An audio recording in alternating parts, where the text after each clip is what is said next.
All right, let's jump right into Module 1, Interview Overview.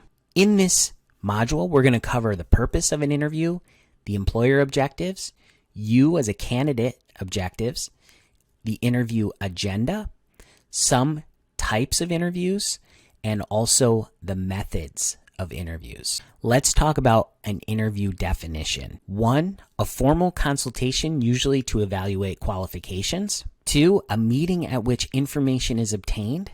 And then also 3, a formal meeting with someone who is being considered for a job or position. Let's talk about the purpose of an interview. So the interviewer is looking to gain knowledge of the interviewee, so who you are as the candidate. You as the candidate are looking to gain knowledge of the company and also probably the person who you're interviewing with, because typically they're the hiring manager. So you want to know what kind of person you are going to work for. And one thing to really keep in mind with interviews is that it's a mutual exchange of information, thought, and ideas. It's not just about the interviewer gathering information from you. It's about you also gathering information as well. And with that said, let's talk about the objectives. So the interviewer's objectives are to evaluate the candidate's personality traits, skills, abilities as it relates to the position, gain an understanding of the candidate's strengths and weaknesses, gather additional information not found on the candidate's resume, help the interviewer make an informed decision about continuing with the candidate in the process, right? So they're trying to figure out, is this the right person to move on to the next stage? And also give the interviewer an idea if the candidate would fit with the team or company culture, right? These are all the things that an interviewer are looking to gather out of the interview. And you as a candidate, there's a few things that you might be interested in too. One is learn about the people who work at the company and how they handle themselves, right? We want to make sure that we're getting into a culture that is really important. So you want to gain that understanding of the company culture. We want to gain additional knowledge about the organization in general, learn as much as we can about it, right? We're going to be spending a lot of time there if we are hired and we accept the position. So we want to make sure we gain as much information about that so we can make an informed decision. We also want to gather as much information about the job that maybe wasn't quite in the job description. And overall, as I mentioned, right, we're looking to make an informed decision. So we're looking to gather as much information as possible in order to do that. What can we expect in an interview agenda? Typically, introductions are done. Sometimes an interviewer may go over the job and give you an overview of the job once again.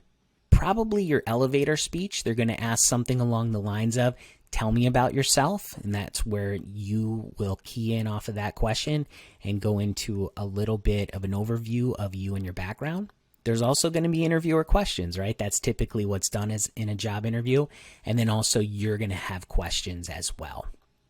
There could be multiple rounds to the agenda. I've seen multiple rounds to agendas where they bring in different folks. It really depends on the type of interview that you're in. Here are some interview types. A lot of times at first you'll have a recruiter screen, right? Where it's just you and the recruiter on a call. They're gathering a little bit more information, trying to understand if you're the right fit for the job. And that's typically a very quick conversation for the most part, maybe 30 minutes or less. And it's really just to evaluate if it's someone that they should present to the hiring manager as a candidate. After that, there's typically a one-on-one interview could happen, maybe with the hiring manager or maybe someone within the organization. And there's also a one-to-many interview where you are interviewed by multiple people at the same time. There's also a one-to-many one-on-ones, I'll say. That's where you might go to the interview starting at 10 a.m. and meet with one person. And then at 10:30, someone else will come into the room, or you'll go to another room and interview with a second person and then maybe a third as well. So you have a period of time where you're meeting with different individuals one at a time. Let's talk about interview methods. So there's in-person, there's a phone interview, and there's also video interviews. So an in-person interview, pretty straightforward. You're there, they see all of you, you see all of them, you're able to communicate face-to-face with someone. Now that we live in a connected world, and while historical interviews took place mostly in person, now people have expanded their worlds to include other media such as phone and video conference. And that's what we're going to cover here as well. So your interview process may start off with a phone interview, as we talked about. And phone interviews are convenient because you don't have to travel to where the interview is. But the challenge is for the person on the other end and for you, because it's hard to evaluate body language. Nonverbal communication makes up more than half of how we communicate. And with a phone interview, you're missing some of that. A lot of it, actually. When in a phone interview, be sure to speak in an upbeat manner and make sure you smile.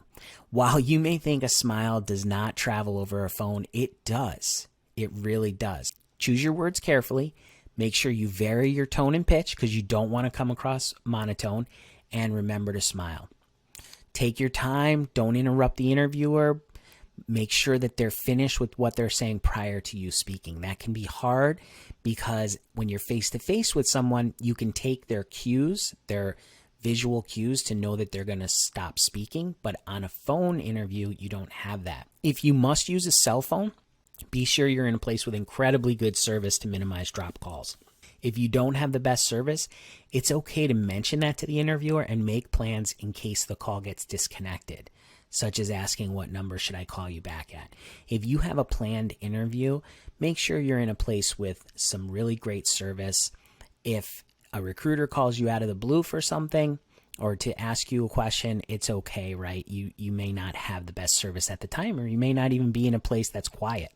Now that we're in the post-COVID-19 pandemic world, a lot of interviews happen over video, and that's become even more popular.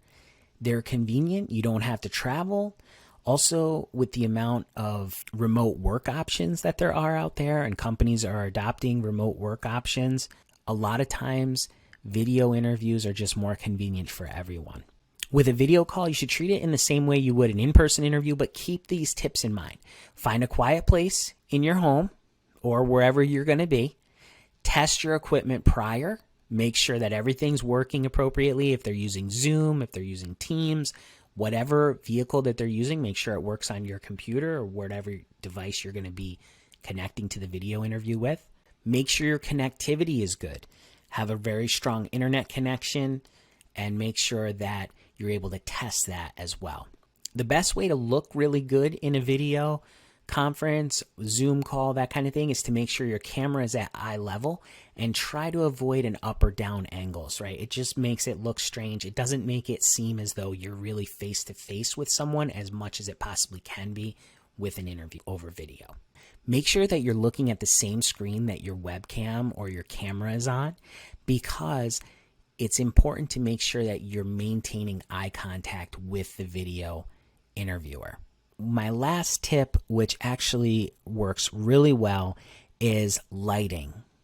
Make sure that you have really good lighting for a video call, because if it's too light or too dark, it can really give the interviewer an unwarranted distraction.